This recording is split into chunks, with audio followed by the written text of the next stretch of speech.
اور ایک جگہ بیان تھا، اس میں ہم نے یہ بات بھی کہی کہ بھائی ہم لوگوں کے یہاں آج کل ایک بیماری ہے اپنی عورتوں کو، گھر کی خواتین کو جاہل رکھنے کی، جاہلہ رکھنے کی. دین نہیں سکھاتے ان کو، نہ نماز آتی ہے، نہ جناب قرآن پڑھنا آتا ہے، نہ اردو آتی ہے، نہ بیشتی زیور سکھا، کچھ نہیں، بس خود خوب کام کر رہے ہیں دین کا. بھائی گھر میں بھی تو کچھ کسی کو دیندار بنائے. خود مولانا ہے، خود پیر صاحب ہیں، خود امام صاحب ہیں، خود استاد صاحب ہے، لیکن بیوی جاہلہ ہے، بیوی میں کچھ بھی نہیں، نہ اس کو نماز آتی ہے، نہ روزہ رکھنا آتا ہے، بس کچھ بھی پتہ ہی نہیں ہے اس کو. پکڑ ہوگی اس پر. بیوی کو دیندار بنا دیں گے، بچے دیندار خود بخود بننا شروع ہو جائیں گے. کچھ حرکت کریں گے تو برکت ہوگی نا، نظام بنائیں گے تو بنے گا. 40 سال، 50 سال، 60 سال، 70 سال زندگی گزار کے غافل ہیں، اور بس اسی حال میں چلے گئے، غفلت کی حالت میں. اللہ کے پاس کیا کیا؟ کچھ صدقہ جاریہ کا تو انتظام کریں. قیامت تک پھر یہاں اگر دین نافذ ہوگا، عورتوں میں دین آئے گا، پردہ آئے گا، قرآن پاک کی تعلیم آئے گی، بیشتی زیور وغیرہ یہ سب چیزیں ان کو پڑھنا،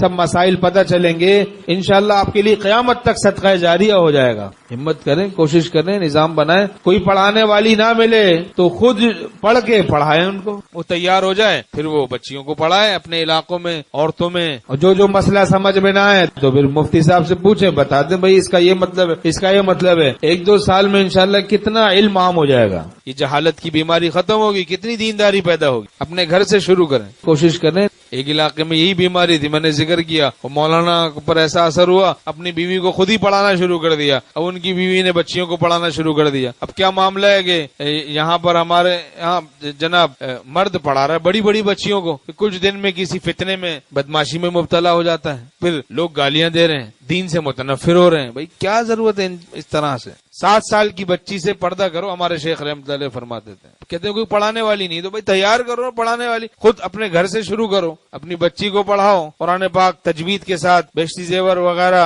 تعلیم الاسلام ضروری کتابیں، اور اس کو ذمہ لگاؤ بھی وہ بچیوں کو پڑھانا شروع کر دے. ایک نظام بنایا جائے. اگر ایک علاقے میں بننا شروع، انشاءاللہ محبت کے نگر آباد ہو جائیں گے. اگر ایک کر کے ہم محبت سیکھ لیں ان کی، تو رفتہ رفتہ پھر محبت کے نگر آباد ہو جائیں، اور یہ صدقہ جاریہ اور یہ ترتیب پھر عام ہو جائے.